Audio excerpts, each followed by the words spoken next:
나오신 우리 성도님들 우리 주님의 이름으로 환영하며 하나님의 크신 은혜를 누리는 시간 되시기를 축복합니다. 제가 기도하고 찬양 하나님께 드리겠습니다. 하나님 아버지 감사를 드립니다. 또 설 명절을 은혜 가운데 잘 보내게 해주시고 또 우리의 일상을 잠시 내려놓고 우리의 삶이 또 하나님을 예배하는 기쁜 예배 되길 간절히 소원하는 마음으로 술 예배 가운데 나왔습니다. 이 시간 저희들 연약하고 부족하지만 우리를 위해서 십자가에서 피 흘리신 주님의 십자가의 그 죄 용서의 은혜와 주님 우리를 불러주시는 그 은혜를 기억하며 하나님 예배하길 원합니다. 이 시간 성령으로 우리 주님이 함께 하심을 믿으며 저희들 부르는 이 찬양이 영의 찬양 되게 하여 주시옵시고 찬양을 하며 우리의 거룩함이 회복되어지고 우리 주님께서만 주실 수 있는 천국의 기쁨과 평안과 주님 그 감사가 회복되는 시간 되게 하여 주시옵소서. 예배 시종을 주님께 의탁드리며 우리 주 예수 그리스도의 이름으로 기도드리옵나이다. 아멘. 우리 함께 사랑해요 목소리 높여 우리 함께 고백하도록 하겠습니다.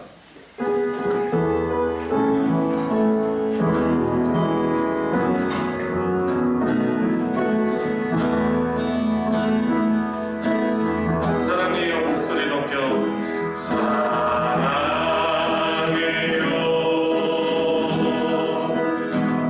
목소리 높여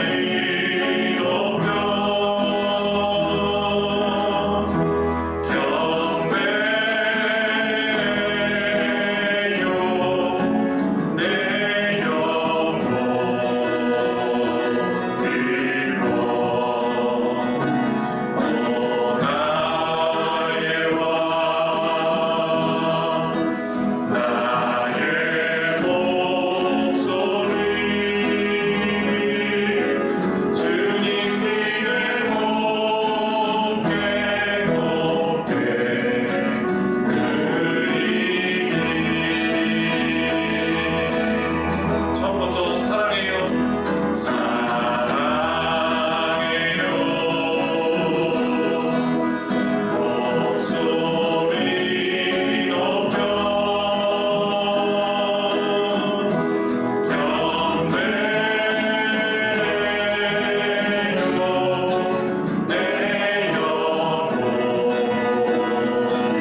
우리는 주님 없으면 살 수 없는 존재입니다. 주님만을 참으로 갈망합니다. 때로는 연약해서 넘어지고 이 예배 찬양을 한 고백이 너무나 부끄러워서 주님 앞에 나오기 어려울 때가 있지만, 주님, 제가 더욱더 진실한 주님께 사랑 고백을 할 수 있게 해주시고 세상으로 채울 수 없는 제 심령의 가람을 우리 주님께서 채워주시며 더 주님을 올바르게 알아가고 올바로 사랑하며 또한 순종으로 그 사랑의 열매가 맺힐 수 있는 복된 인생 되게 하여 주십시오. 또 오늘 은혜의 방편, 또 성찬에 대한 올바른 이해를 통하여서 더욱더 우리 가운데 성령으로 임재하시는 주님의 사랑과 은혜를 사모하게 해주시고 하나님을 알아가게 하는 그 복을 누리게 해주시며 더욱더 죄를 멀리하며 주님이 원하시는 기뻐하시는 모습으로 또한 변화되어질 수 있는 은혜의 시간 되게 해달라고 우리 같이 합심해서 기도하도록 하겠습니다. 기도하시겠습니다.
복 있는 사람은 악인의 길을 따르지 아니하며 죄인들의 길에 서지 아니하고 오만한 자들의 자리에 앉지 아니하고 오직 여호와의 율법을 즐거워하여 그의 율법을 주야로 묵상하는도다.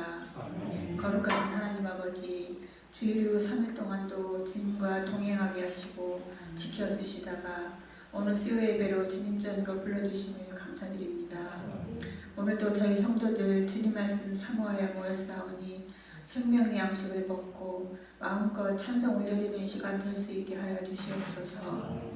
주님, 지난 3일간도 연약한 믿음으로 인하여 두렵고 떨림으로 지냈음을 고백합니다. 오직 믿음으로 구하고 조금도 오심치 말라 하신 말씀 위에 굳게 서서 두 마음을 품지 않는 저희 성도들 되게 하여 주시옵소서. 모든 어려움과 연단하심 속에서도 합력하여 선을 이루실 주님의 이끄심을 믿고 평안케 하여 주시옵소서. 사랑의 하나님, 오늘 18일 저녁부터 시작되는 대전 선안부 교회연합회 부흥회에 우리 성도님들 많이 참석하셔서 성령 충만함을 받고 하나님의 생명의 말씀과 은혜 받는 시간 될 수 있게 시간과 마음을 허락하여 주시옵소서. 아멘. 주님, 우리 교회가 힘써 하나님을 알자는 표 아래 하나님의 말씀인 성경을 공부하고 있습니다. 오늘은 은혜의 방편 제12과 성찬의 바른 이해를 공부합니다. 주님께서 너희가 이를 행하여 나를 기념하라 하신 성찬을 바르게 이해하고 깨닫는 시간 되게 하여 주시옵고 하나님의 은혜 받는 시간 되게 하여 주시옵소서. 하나님 아버지, 입춘이 지난 지도 한참 되었지만 아직도 겨울입니다. 오늘은 봄인데 따뜻했지만 아직도 많이 남은 겨울 날씨 속에서 우리 성도님들 건강하게 지켜주시옵고 언제나 주님과 동행하는 삶이 되어줄 수 있게 하여 주시옵소서. 주님, 항상 우리 성도님들 목양하시느라 고생하시는 우리 목사님께 주님께서 성령으로 충만하게 하여 주시고 피곤치 않게 붙잡아 주시옵소서. 감사드리며 우리 주 예수 그리스도 이름으로 기도드립니다. 아멘.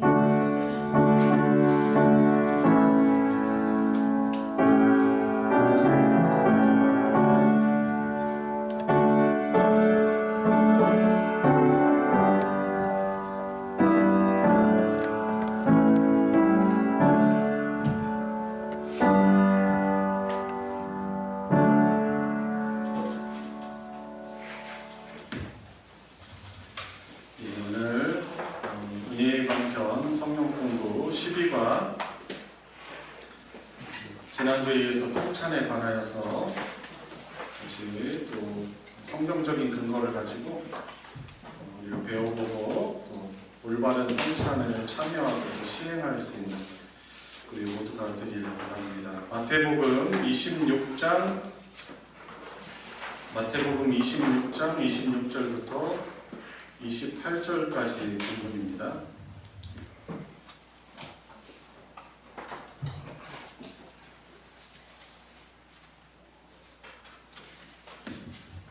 (26절부터 28절까지) 한 목소리로 읽겠습니다. 시작. 그들이 먹을 때에 예수께서 떡을 가지사 축복하시고 떼어 제자들에게 주시며 이르시되 받아서 먹으라. 이것은 내 몸이니라 하시고 또 잔을 가지사 감사기도 하시고 그들에게 주시며 이르시되 너희가 다 이것을 마시라. 이것은 죄사함을 얻게 하려고 많은 사람을 위하여 흘리는 바 나의 피 곧 언약의 피니라. 아멘. 지난주는 저희들이 성찬에 참여하는 것이 주님의 식탁에 초대받는 것, 함께 하는 것이다 라고, 그리고 우리가 좀 그런 주제를 가지고 좀 배웠었고요. 오늘은 이제 천주교에서 시행하는 성찬과 또 이제 기독교의 다른 종파인 루터교에서 시행하는 그런 성찬을 좀 비교를 하면서 우리 장로교회에서 우리가 지금 진행하는 이 성찬에 대해서 이 성경적인 근거를 가지고 올바른 이해를 돕고자 합니다. 여는 이야기 보니까 우리가 성찬에 참여할 때 은혜를 받는데 어떻게 그 주님의 은혜를 받는가, 또 받는 은혜는 좀 어떤 것인가, 우리에게 좀 질문을 던져주고 있는데, 여러분들은 성찬에 참여하실 때 우리가 하나님의 은혜를 어떻게 받는다라고 좀 생각을 하고 또 답변하실 수 있겠습니까? 자, 먼저 소주제 첫 번째 우리 진행하며 나가도록 하겠습니다. 같이 읽어볼까요? 시작. 성령님은 성찬에서 은혜를 베푸십니다 라는 그런 부분입니다. 김을태 장모님부터 좀 읽어 나가도록 하겠습니다. 성찬은 예수 그리스도께서 제정하신 성례 중 하나로 함께 모여 빵과 포도주를 나누는 예식입니다. 이 예식에 참여하는 것은 교회 구성원들에게 주어진 특권이며 이를 통해 하나님의 은혜가 전달됩니다. 성찬의 의미와 효과에 대하여 교회 역사 가운데 다양한 견해가 존재합니다. 가톨릭 교회는 이것은 나의 살이요 나의 피이다라는 성직자의 축성을 통해 성찬이 유효하게 된다고 주장합니다. 하나님은 은혜의 제공자이지만 전달되는 통로로 축성이 반드시 있어야 합니다. 그러므로 은혜를 받기 위해 성직자는 필수입니다. 그들에게 성찬의 주체는 교회, 특별히 성직자라고 할 수 있습니다. 반면 루터교회는 축성의 효력을 부인합니다. 하나님의 은혜가 사람이라는 통로를 반드시 거쳐야 한다는 견해에 동의할 수 없기 때문입니다. 오히려 그리스도께서 직접 성찬의 자리에 임재하시어 자신의 살과 피를 나눠주신다고 주장합니다.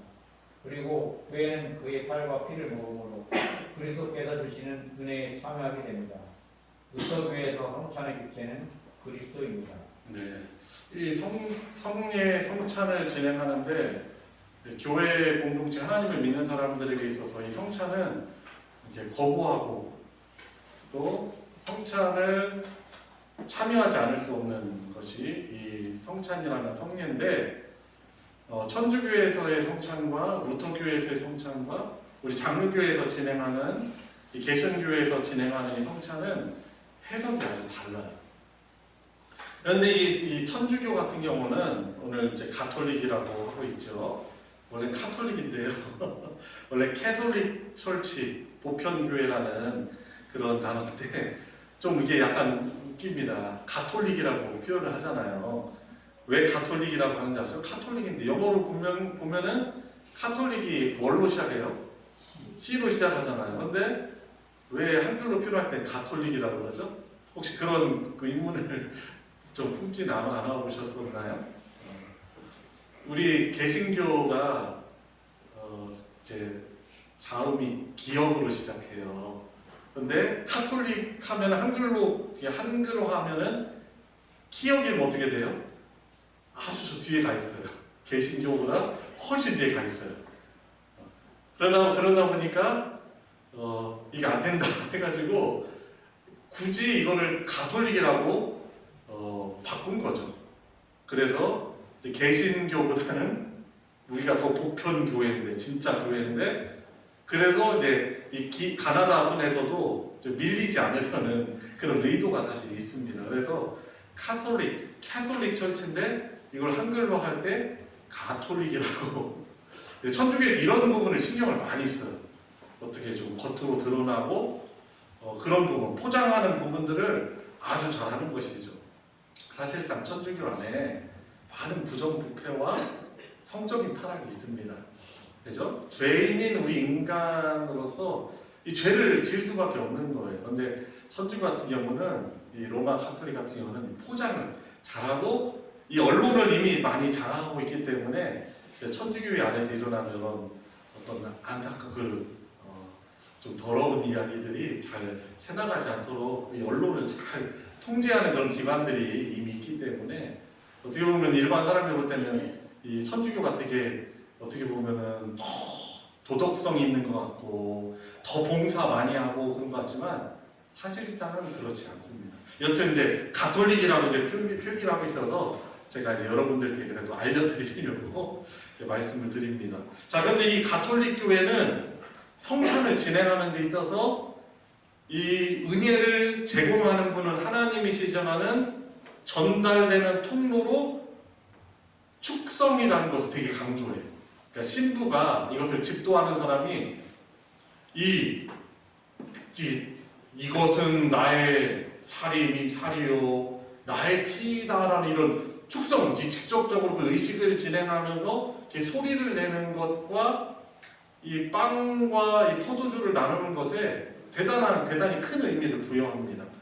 그래서 이 집도를 하는, 이 축성을 하는 이 축성이 반드시 있어야 된다고 생각해요. 그래가지고 해석을 해요. 그래서 신부가 없으면은 그거는 성찬을 할 수 없다라고 생각을 합니다. 왜 사실 그럴까요?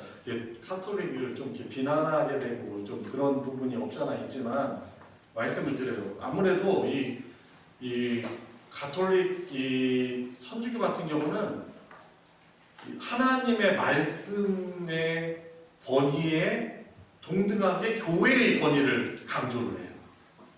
그러니까 로마 교황, 또 쓰면 안 될 표현인데 성직자. 성경에서 분명히 모든 직업은 다 거룩한 하나님의 일이라고 말하고 있어요. 사실 우리는 성직자라는 말을 쓰면 안 됩니다. 목사만 성직 아니에요. 그거는 잘못된 생각입니다. 여러분들이 하고 있는 직장에서 일들, 교사면 교사, 사업이면 사업, 여러분들이 지금 하고 있는 모든 일들은 하나님의 나라를 감당하는 아주 다 거룩한 일이에요. 근데 이제 천주교에서는 성직을 분리하는 거죠. 중세시대 때 어떻게 보면은 그 당시에는 성경이 라틴어로만 쓰여져 있다 보니까 일반 평민들이 성경 내용을 잘 몰랐단 말이죠. 신부들만 알았고, 신부들 가운데서도 돈으로 성직 매매한 사람은 성경을 몰라요. 그러다 보니까 성경에서 말하고 있는 성찬도 사실 잘 진행할 수 없었겠죠. 여튼 이 교회의 권위, 성직자의 권위를 강조하다 보니까 이 축성을 강조하는 거예요. 이 성직자가 이제 이런 말 쓰지 말라고 했는데 이 신부가 그 집례를 하면서 그것을 선포할 때 그래야만 이것이 효력이 있다라고 생각을 하고, 그리고 그래서 이제 성직은 필수다라고 이제 말하고 있는 것입니다. 그래서 성찬의 주체는, 자, 첫 번째 단락 마지막 부분에 그렇게 말하고 있죠. 성찬의 주체는 교회, 특별히 그 첫 번째 단락 성찬의 주체는 교회, 특별히 성직자라고 할 수 있는 것입니다. 그런데 그 두 번째 단락에 어떤 교회 말하고 있어요? 루터 교회를 말하고 있습니다. 원래 루터가 어떤 사람이었죠? 천주교의 신부였습니다. 이 천주교의 신부로서 이 천주교의 중세 당시에 그 교회가 자꾸 하나님의 말씀, 은혜에 의한 구원이 아니고 자꾸 교회가 헌금을 강요를 하고 성 베드로 성당 건축하려고 하니까 헌금을 할 때 헌금 그 동전소리가 딱 헌금함에 땡그랑 떨어져야만 그 영업과 그 지옥에서 영혼이 구원받는다라는 어떻게 보면 성경적이지 않은 말을 자꾸 강조하니까 루터가 이거는 아니다. 오직 은혜로 구원받는다라고 이제 그래서 성경을 오직 성경으로 오직 은혜로 이것을 강조하면서 천주교에서 뛰쳐나온 거잖아요. 그러다 보니까 천주교에서 자꾸 성직자가 없으면 성찬이 되지 않는다라는 이것에 대해서 어떻게 보면 루터는 두드러기가 있는 사람이에요. 그러니까 어떻게 말해요? 축성이 꼭 있어야만 성찬이 효력이 있는 것이 아니라 우리가 성찬을 할 때 이제 루터교에서는 이 하나님의 은혜가 사람이라는 통로를 반드시 거쳐야 한다는 견해에 동의할 수 없는 거죠. 그래서 어떻게 합니까? 오히려 그리스도께서 직접 성찬의 자리에 임재하셔서 자신의 실제 살과 피 그러니까 이 루터교에서도 천주교의 그 논리랑 좀 비슷한 부분이 있어요. 그 빵과 떡은 실제 주님의 살이 되고 주님의 피가 된다라고 하는 거예요. 그래서 참여한 사람들만 그리고 그것을 먹어야만 죄사함의 효과가 있다라고 하는 것이죠. 그래서 루터교회에서 성찬의 주체는 그리스도이신 거는 이제 맞아요. 근데 이제 이것을 이제 계속 또 이해를 해봐야 됩니다. 자, 두 번째로 장로교회에서의 성찬을 어떻게 말하고 있습니까? 한 집사님 들어보세요. 성찬을 우리가 땀과 피를 먹음으로 그리스도의 죽으심에 참여하거나 기념하는 것으로 이해합니다. 여기에서 기념은 역사적 사건에 대한 예만은 별로 의미하지 않습니다. 그리스도께서는 부활하시고 승천하시는 하나님 우편에 계시면서 성찬의 행정을 다 극설 위해 그리스도의 영, 곧 성령님을 보내십니다. 그리스도께서는 이런 방식으로 성령님을 통해 성찬의 기념과 기억의 현장에 친히 임재하십니다. 이 때문에 성찬은 그리스도께서 성령님을 통해 베푸시는 교회의 살아있는 도움이며 효과적인 기억입니다. 장로교회에서 성찬의 주체는 그리스도께서 보내셔서 현장에 임재하시는 성령님입니다. 장로교회는 이 은혜로운 현장을 사모하며 기억하고 기념하기 위해 역동적이며 능동적으로 누리는 교회입니다. 성찬을 통해 성령님은 은혜를 베풀어 주시고 교회는 믿음으로 이에 참여합니다. 네, 이 장로교회 즉 개신교는 이 성찬에 대해서 어떻게 성경적으로 이해를 하고 있습니까? 주님이 명령하셔서 이 지키는 이 성찬을 통해서 주님이 십자가에서 행하신 죽으심과 우리를 위해서 죽으심과 우리를 구원하시기 위해서 부활하신 그 사건을 기억하는 거예요. 기념하며 주님의 사랑을 더욱더 또 깨달으며 하나님의 또 그 성찬을 통해서 주시는 은혜들을 누리는 것이죠. 그런데 우리 주님이 직접 육체로 오셔서 주체가 되시는 것이 아니고 주님이 죽으시고 부활하시고 승천하신 이후 교회에게 보내주신 성령을 통해서 우리 주님이 임재하시는 것이죠. 그래서 성찬의 주체는 그리스도께서 보내셔서 현장에 임재하시는 누구? 성령 하나님이시다라는 것이죠. 그래서 장로교회는 이 은혜로운 현장을 이 태도, 이 성찬에 참여하는 태도 이렇습니다. 이 은혜로운 현장을 사모하며 기억하고 기념하기 위해서 역동적으로 능동적으로 참여를 합니다.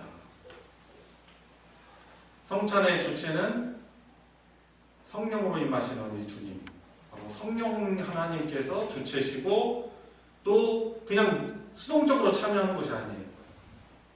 은혜를 사모하는 그런 마음으로 역동적으로 능동적으로 그렇게 참여하게 되는 것이죠. 그리고 성찬을 통해서 성령님은 이제 마지막 문장 있죠? 은혜를 베풀어 주시고 교회는 믿음으로 이에 참여하게 되는 것입니다.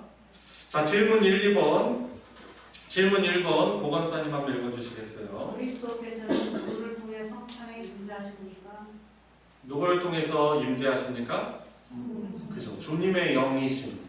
이 성령 하나님은 그냥 막연한 어떤 능력이 아니시고 그분도 하나의 위격이십니다. 인격체십니다. 그래서 성령님을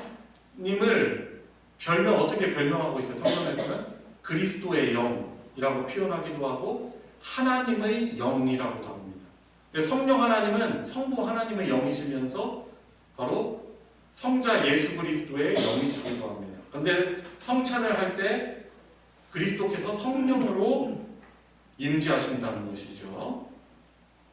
자, 질문 2번. 이의영 집사님 읽어주세요. 교회는 성찬에 어떤 자세로 참여합니까? 네. 교회는 성찬에 어떤 자세로 참여하죠? 그래서 그죠. 은혜로운 인장을 사모하며 또 기억하고 또 기념하기 위해서 역동적이고 능동적으로 참여하게 되는 것이죠. 그래서 여러분 우리가 이 성찬 예식에 참여할 때 우리가 수동적으로 그냥 자리에 내가 앉아만 있으면 된다 이것이 아니에요. 그냥 그 자리에 의식적으로 참여만 하면은 그 빵과 포도주가 주님의 진짜 살이 되어서 이제 천주교에서 말하는 거죠. 이걸 이제 좀 이따 나오는데 화채설이라고 해요. 주님의 몸이 된다는 거죠. 그런 것이 아니고 성령으로 임재하시는 이 성찬에 은혜를 사모하면서 역동적으로, 능동적으로, 적극적으로 사모하는 마음으로 참여하게 되는 것이죠. 자, 다음 주제 한번 읽어보겠습니다. 시작. 성도는 빵과 포도주를 통한 은혜를 영적으로 누립니다. 육적으로 누리는 것이 아니고 어떻게? 영적으로 누리는 것이 성찬이라는 것이죠. 한번 읽어보도록 하겠습니다. 김경석 권사님. 성찬의 빵과 포도주는 육적으로 누리는 것이 아닙니다. 카톨릭 교회는 성직자의 선언으로 인해 빵과 포도주가 실제 그리스도의 살과 피로 변화한다고 생각합니다.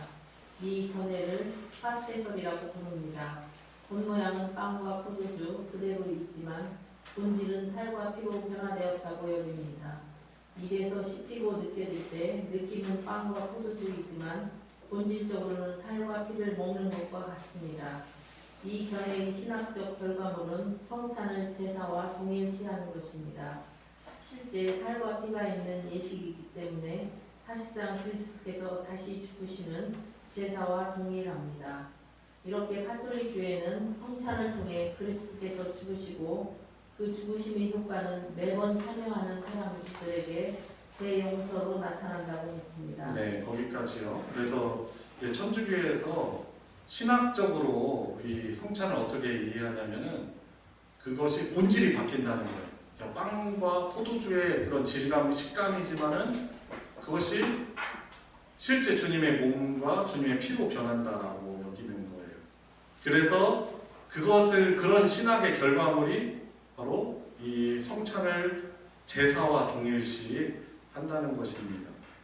왜냐하면 실제의 살과 피가 있는 것이 예식이기 때문에 예수님이 다시 죽으시는 제사와 동일하다는 거죠. 근데 우리 주님이 다시 죽으실 필요는 사실 없으신 거죠.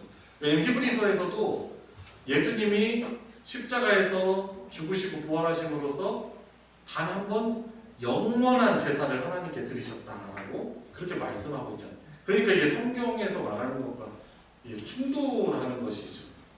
왜냐하면 그것이 진리라면 어디에서 충돌되는 것이 없고 그것이 공유하고 있어야 되잖아요. 근데 그런 부분에 있어서 다른 성경 부분과 부딪히는 바가 있고, 그리고 이 실제 예수님의 살과 피이기 때문에 그것을 먹는 것이 중요한 거예요. 먹는 것. 실제적으로. 왜냐하면 본질이 바뀌었기 때문에.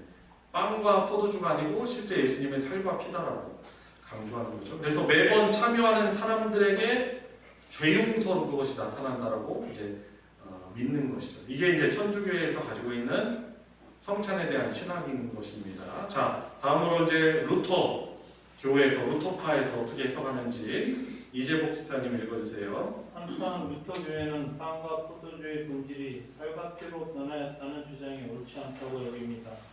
그리스도께서는 한 번 죽으셨지 성찬 때마다 몇 번 죽으시는 것이 아니기 때문입니다.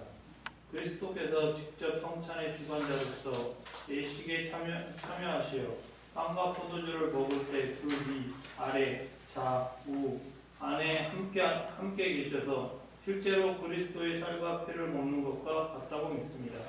이 견해를 공제설이라고 부릅니다. 성찬에서 그리스도께서 다시 죽지는 않지만 그 효과는 먹는 사람들에게 동일하게 적용됩니다. 실제로 그리스도의 살과 피를 먹는 것과 같은 뼈력이 있다고 여깁니다. 예, 그래서 이제 예수님이 그 공간에 존재하신다. 그 성찬을 의식을 진행할 때 예수께서 직접 그 공간에 임재하신다라고 해서 공제설이라고 하는 것이죠. 그래서 성찬에서 그리스도께서 다시 죽으시는 것은 아니지만 그 효과는 먹는 사람들에게만 동일하게 적용된다는 것. 그러니까 루터파에서도 이것을 예수님의 실제 살과 피로 여기면서 그 먹는 것이 중요한 것이죠. 의식에 참여하는 것이 절대적으로 중요하다고 하는 것입니다. 그래서 실제 그리스도의 살과 피를 먹는 것과 같은 효력이 있다라고 루터파에서는 해석을 하는 것입니다. 자, 지금 천주교에서 주장하는 것이 무슨 설이었죠? 화채설. 루터교회에서 주장하는 것은 무슨 설? 그죠?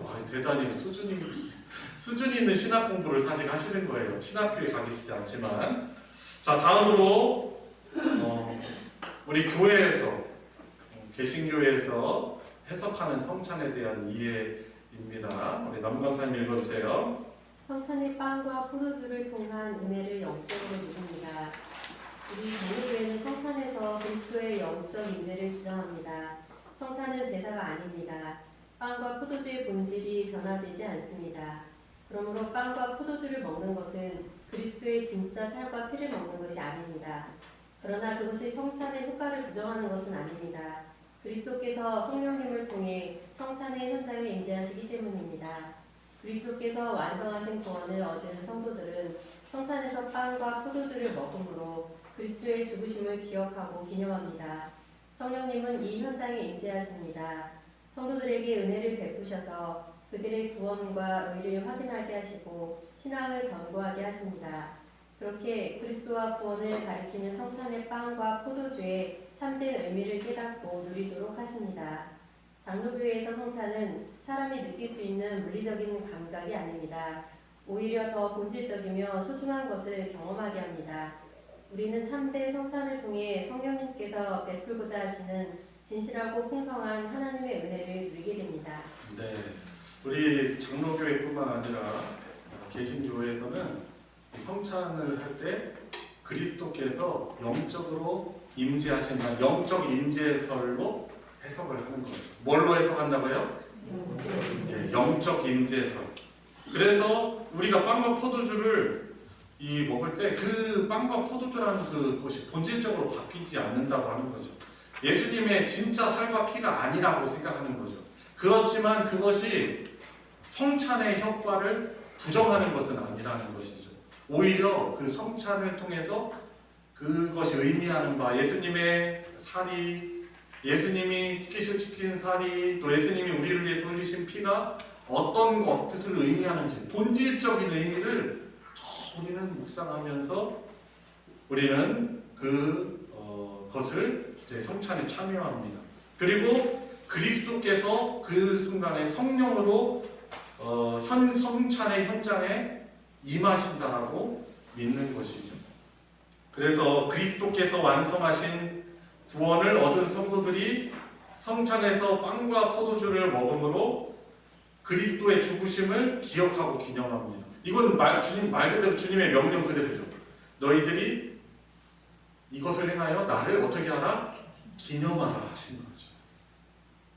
그러니까 예수님의 12제자들에게 말씀하셨지만은 교회, 곧 하나님의 백성들에게 우리 주님 다시 오시는 그날까지 이 성찬을 행하심으로 주님의 십자가의 그 구원과 사랑을 잊지 말고 기억하며 그 은혜를 더욱더 누리라고 우리 주님이 명령을 하신 거예요.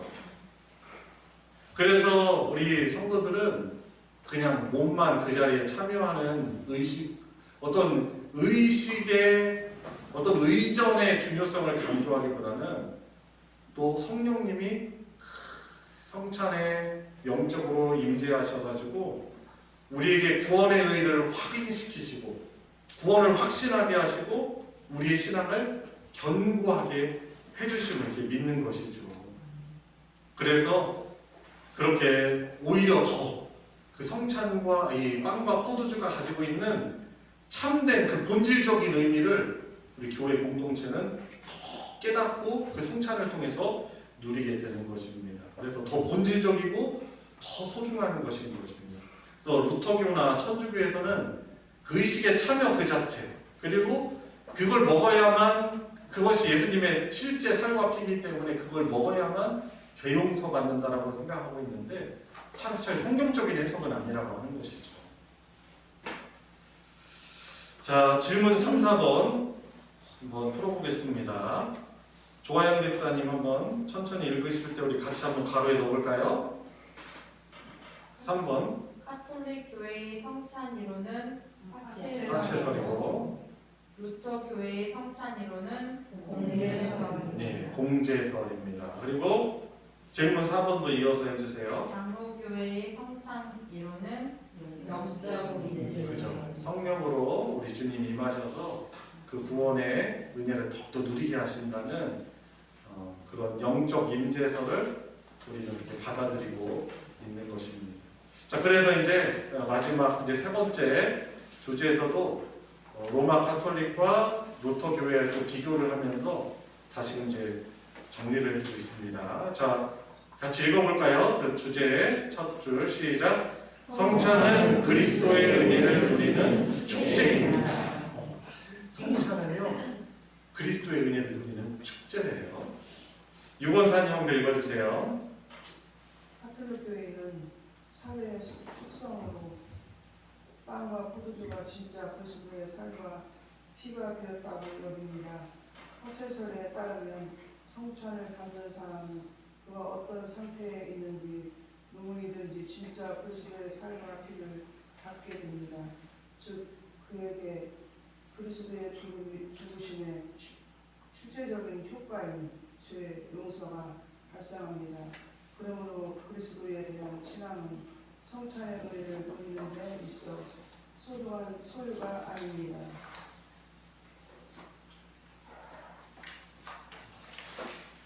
그저 축성을 통한 기계적인 죄 사함이 효과가 있을 뿐입니다. 그 결과 가톨릭 교회에서 성찬은 개인 미사와 같이 죄 용서를 받기 위한 물리적 도구로 연결되는 경향이 있습니다. 네, 그래서 이 화채설을 또 화채설로 해석을 한 성찬을 해석하는 이 천주교에서는 그리스도에 대한 신앙 어떤 참 그 안에 있는 그의 신앙 고백은 성찬의 은혜를 누리는 데 있어 절대적이고 중요한 요소가 아니에요. 그저 축성을 통한 기계적인 죄사함의 효과를 강조하는 것이죠. 그래서 이 결과 가톨릭 교회에서 성찬은 개인 미사처럼 죄 용서를 받기 위한 그런 그냥 의식의 참여, 물리적인 도구로 변질되는 경향이 있게 되는 것입니다. 그래서 천주교에서는 의식을 아주 강조합니다. 중요하게 생각하죠. 우리도 의식을 중요하게 여기지 않는 것은 아니지만은 거기에 이제 몸이 참여하는 것을 아주 강조하고 있는 것입니다. 그리고 집례자의 권위와 이 절대성, 이 필요성을 이제 강조를 하는 것이죠. 자, 다음 루터 교회에서 박장로님 읽어주세요. 루터 교회에서 성찬은 그리스도께서 주도적으로 은혜를 베푸시는 현장입니다.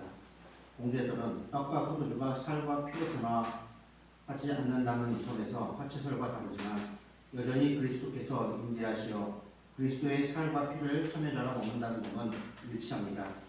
그래서 성찬의 효과인 죄 용서가 기계적으로는 아니지만 논리적으로는 참여한 모든 사람에게 주어지는 것입니다. 그러나 이는 그리스도를 믿음으로 죄 용서를 받아 구원을 얻는다는 성경의 핵심 교리와 모순됩니다. 구원을 받지 못하는 불경한 사람도 성찬 예식에 참여한다면 성찬의 효과를 직접 누릴 수 있다는 관점도 있습니다.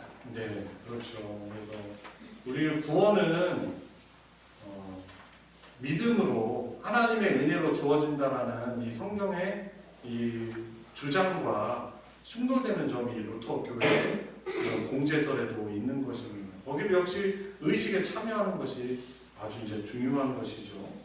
그래서 성찬의 효과를 직접 누리려면은 구원을 받지 못한 그런 불경건한 사람도 거기에 참여하기만 하면 된다라는 이런 난점도 있는 것입니다. 우리 마지막으로 장로교회의 영적 임재설에 대한 이해입니다. 송직사님 읽어주세요. 장로교회에서 성찬은 성령님과 교회의 역동적이며 능동적인 활동 현장입니다. 성찬의 효과는 무엇보다 그리스도의 죽음이 가리키는 죄 용서의 은혜를 전달하는 것입니다. 성찬이 은혜를 받는다는 것은 분명하지만 은혜는 본질적으로 하나님께서 주십니다. 그러므로 기계적인 은혜가 주어진다는 생각은 합당하지 않습니다. 성령님은 그리스도를 믿음으로 구원받은 교회의 구성원들에게만 이 은혜를 누리게 하십니다. 성찬은 그렇게 교회 구성원을 위한 내적 신앙의 양식으로 제 용서의 은혜를 확인하고 누리며 기억하게 합니다. 그리스도께서 자신을 위하여 죽으신 것을 기억하고 기념하며 죄에 대하여 죽고 의에 대하여 사는 부활을 바라보게 합니다. 그리고 성령님은 성찬 가운데 역사하시어 우리의 심령을 감동하시고 하나님 앞에서 의의 삶을 살 수 있도록 공부하시고 힘을 주셔서 마땅히 걸어가야 할 길을 이끌어 주십니다. 더욱이 성찬은 교회가 외적으로 하나가 되는 것을 강화시킵니다. 그리스도의 살과 피를 나누는 공동체는 서로를 하나님의 사람으로 확인하며 격려하고 오직 그리스도로 말미암은 구원 안에 있음을 감사합니다. 그러므로 성찬은 그리스도의 은혜를 기억하는 교회의 예식일 뿐 아니라 성령님을 통하여 주시는 은혜를 풍성히 누리는 즐거운 축제입니다. 네, 그래서 이제 그 의식에 참여한다는 거 천주교회에서 어떻게 보면 인간의 행위 구원을 많이 강조하게 되죠. 결국은 인본주의적으로 내가 거기에 참여했으니까 내가 거기에 참여를 했으니까 구원을 받을 수 있다는 것이죠. 근데 어떻게 보면은 우리가 성찬에 참여한다는 표면적인 것과 다른 그 모습은 우리랑 큰 차이는 없어요. 그런데 우리는 그 구원받는 근거가 어디 있어요? 오직 하나님의 사랑과 그 은혜에 의하여서 구원을 받는다는 것을 이것이 참 성경적 해석을 하고 우리가 생각을 하고 그리고 성찬은 이렇게 믿음으로 그리스도를 통해서 구원받은 사람들이 참여하게 되는 그런 복된 축제라는 거죠. 우리의 믿음을 더욱더 강화시켜주고 우리의 구원을 더욱더 확인하고 확신하고 우리의 믿음이 더욱더 증진되어지는 그런 복된 축제로 우리는 이해를 하는 것이죠. 그래서 우리도 이제 교회를 다니지만 교회 공동체에 속해 있지만은 이런 성찬에 대한 좀 잘못된 왜곡된 이해를 가지고 참여할 수 있어요. 그냥 의식적으로 내가 참여하기만 하면 그냥 몸만 앉아 있으면 그것이 성찬식이 되는 것이라고 생각하지 말고 이것이 예수님의 그 십자가의 구원의 은혜를 또 기억하고 기념하며 우리 믿음이 신장이 되고 믿음이 굳건케 되어지는 그런 성령의 은혜를 주어 성령께서 은혜를 주시는 아주 귀한 믿음의 축제라는 것을 우리가 생각하고 우리가 능동적으로 적극적으로 이것을 소중히 여기고 참여해야 할 것입니다. 자, 질문 5번, 6번 보겠습니다. 유집사님 5번 읽어주세요. 화채설과 공제설에 따르면 불경한 사람도 은혜를 누릴 수 있습니다. 이 주장은 옳은 것입니까? 화채설과 공제설에 따르면 불경건한 사람도 어떻게 참 믿음에 그런 고백을 하지 않는 사람조차도 거기에 참여하면 은혜를 누릴 수 있다라고 하는데 그것은 옳은 것입니까? 그릇된 것입니까? 예, 그릇된 것이라고 우리가 볼 수 있는 것입니다. 그리고 성찬은 실제로 구원받은 믿음으로 하나님의 은혜로 구원받은 사람들만 참여할 수 있는 예식이에요. 그죠? 그래서 그냥 참가의 의의만 두면 참가를 하면은 다 그거 죄사함의 은혜를 누릴 수 있다는 것은 그건 성경적이지 않은 그런 해석인 것입니다. 그릇된 것이죠. 자, 마지막 질문입니다. 한 번 더 읽어주세요, 유집사님. 성찬은 누구의 역동적이며 능동적 활동입니까? 누구와 누구의 역동적이며 능동적 활동이라고 할 수 있죠? 그러니까 성령 하나님과 그저 교회, 신자들의 아주 역동적이고 능동적인 또 수동적으로 주어지는 참여만 하면 되는 그런 것이 아니라는 것이죠.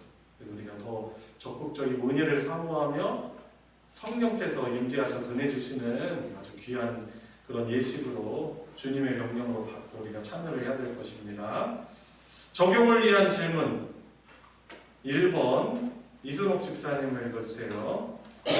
다른 교파들의 성찬 견해를 어떻게 구해야 할지 이야기해 봅시다. 네, 다른 교파들의 성찬 견해를 어떻게 보아야 할지 이야기해 봅시다라고 나와 있는데 어떻게 보면 이제 장로 교회만의 이 성찬에 대한 해석이 아니고 우리들이 우리 장로 교회에서만 이것을 올바르게 해석한다라고 보면 안 되고 참 사실 우리 모두가 이 성찬에 대한 것뿐만 아니라 성경적인 해석을 우리가 해야 되겠죠. 그래서 우리가 이제 왜곡되이 해석하고 그것을 참여하지 않기 위해서 좀 성경적인 그런 이해를 우리가 하도록 좀 힘써야 되겠죠. 근데 이제 그런 거죠. 우리만 가장 정확하고 우리만 가장 올바르게 해석을 한다라고 교만하면 절대 안 될 것입니다. 왜 그런 말씀 드리냐면은 오만에 빠질 수 있어요. 다른 교파나 다른 어떤 교단에 대해서 우리가 비난해야 하는 그런 오류에 빠질 수 있기 때문에 그런 것인 것입니다. 자, 왜냐하면 한 가지 예를 말씀드리면은 우리 성경 번역본 중에 흠정역이라고 있어요. 혹시 들어보셨어요? 영어로는 KJV 이렇게 돼가지고 킹 제임스 버전이라는 번역본이 있습니다. 들어보셨죠? 킹 제임스 버전.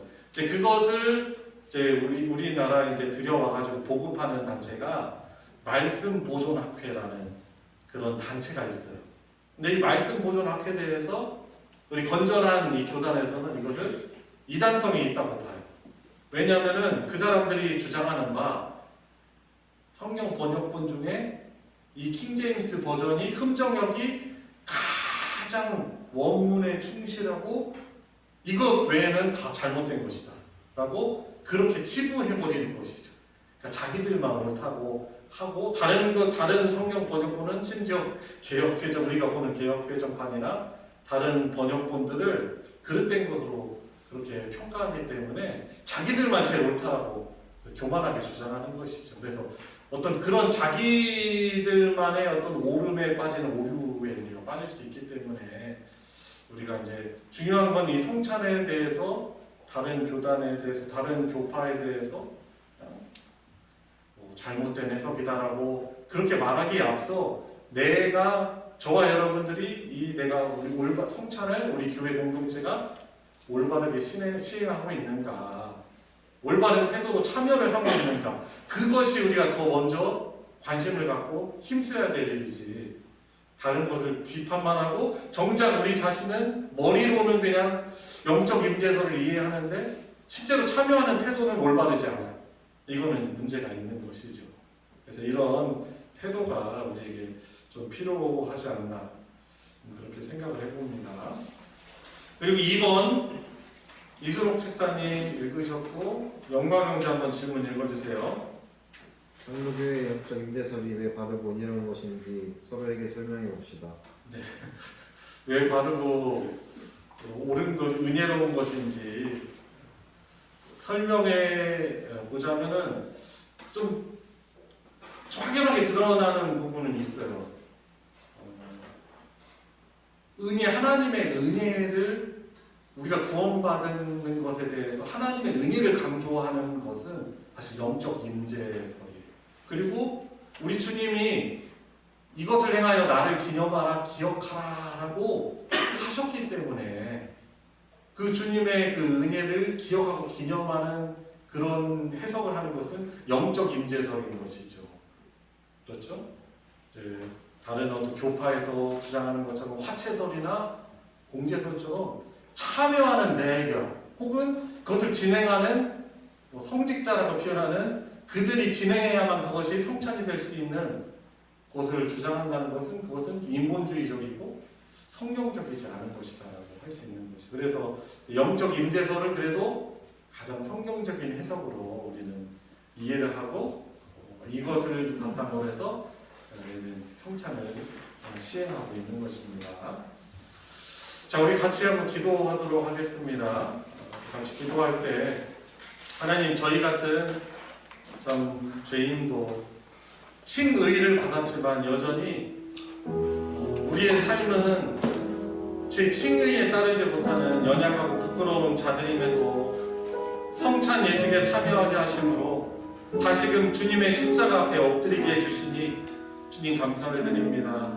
그러나 이 성찬에 참여할 때만 주님의 십자가의 은혜를 누리는 것이 아니고 주님, 늘 우리들이 살아갈 때 살아가는 원동력과 그리스도인으로서의 정체성을 지키는 것이 주님의 십자가의 은혜를 잊지 않고 기억하고 고백하며 감사하는 그런 신앙으로 저희들 살아가게 하여 주십시오. 그리고 우리 교회 공동체가 지금의 어떤 성찬의 참여의 모습에 만족하지 않고 더욱더 성숙하고 진중하고 더욱더 사모하는 마음으로 성찬을 시행하고 참여하는 우리 교회 공동체 되게 해주십시오. 성령의 충만한 은혜를 누리는 참된 성찬 되게 해주십시오. 우리 같이 합심해서 기도하도록 하겠습니다. 하나님 아버지,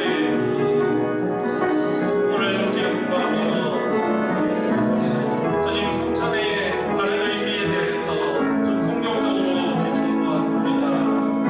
주님, 그러나 이것을 제가 올바르게 시행하고 참여하게 하여 주시옵소서.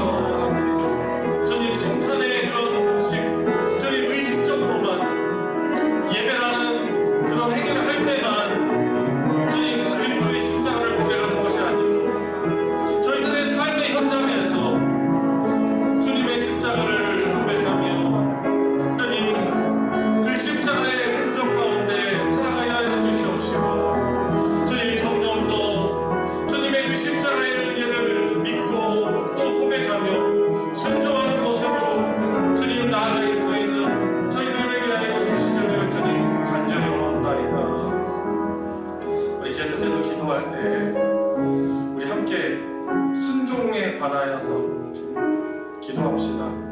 결국 예배의 또 이 성찬의 참된 그런 결과물들은 순종입니다. 우리를 구원하신 왕이신 주님을 믿고 의지하며 예배라는 의식과 삶이 양분되지 않고 우리의 삶에서도 주님의 왕되심을 순종으로 고백하는 삶을 살아가야 될 텐데 참 우리의 믿음이 연약합니다. 하나님, 저에게 믿음 주십시오. 순종할 수 있게 하여 주시옵소서. 하나님의 은혜로 저에게 믿음을, 살아있는 믿음 주십시오. 말로만 하는 그런 죽은 믿음이 아니고 순종의 이르기까지 하나님의 뜻대로 우리의 삶이 순종되어지는 그 순종의 모습으로까지 주님 나타나게 하여 주시옵시고 그런 모습들이 더욱더 순종의 모습, 구원받은 그런 모습들로 성화되어지는 우리 교회 공동체 되게 달라고 우리 기도하도록 하겠습니다. 주님, 구원의 은혜를 고백하고 강조하지만 주님, 실제 우리의 삶에서 주님, 우리의 왕이신 하나님은 동떨어져 있고 우리의 신앙과 삶이 또 예배와 삶이 양분되어서 우리의 삶에서는 순종보다는 내 자신이 왕이 되어서 살아가고 있는 모습들이 너무나 많음을 고백을 드립니다. 그러나 주님, 이 성찬이나 주님 예배나 이것을 기점으로 하나님의 뜻을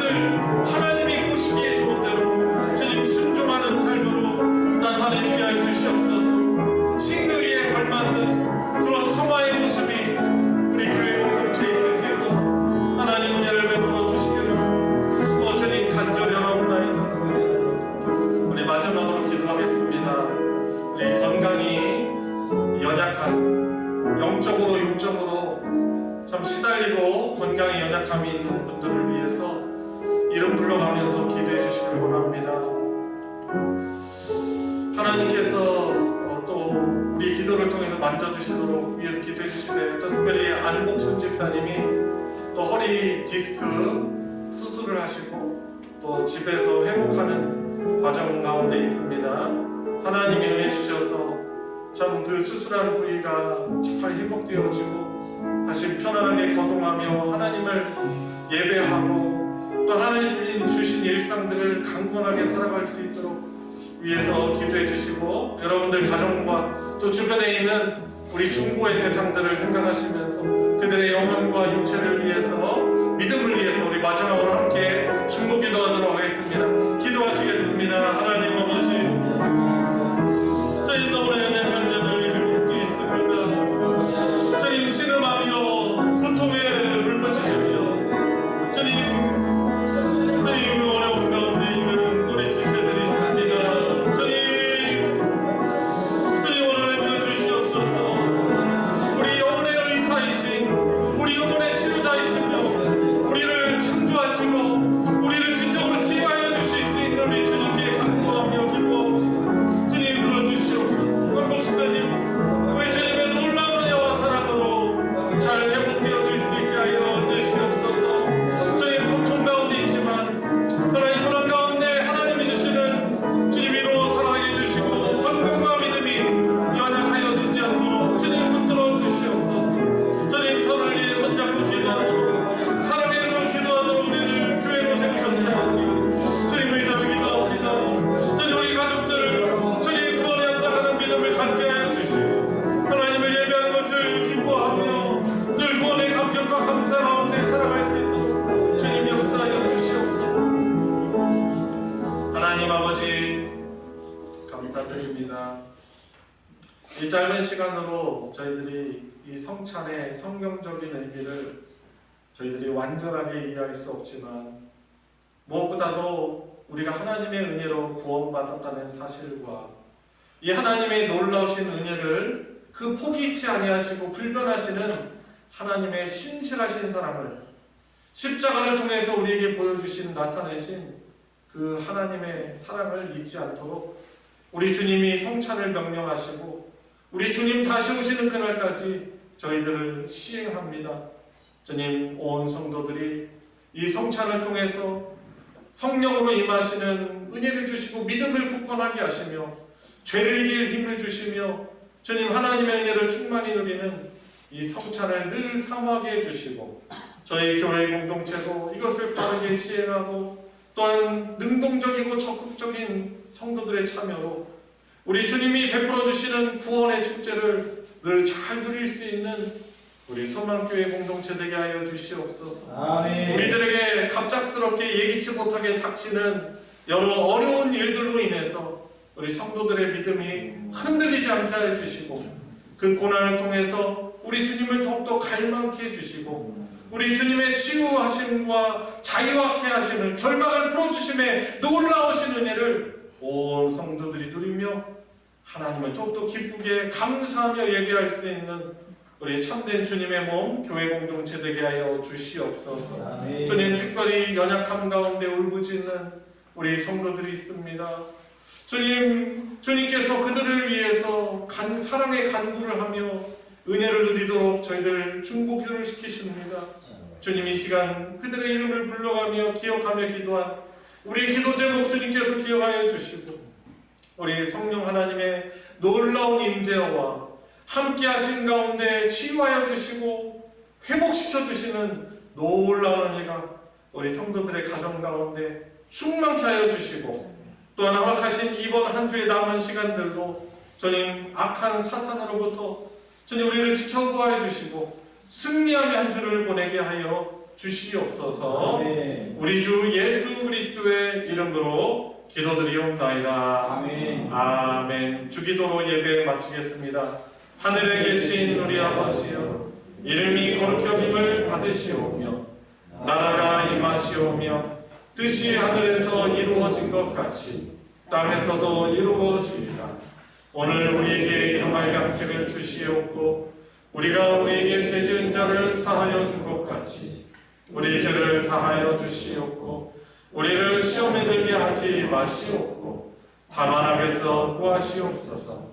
나라와 권세와 영광이 아버지께 영원히 있사옵나이다. 아멘.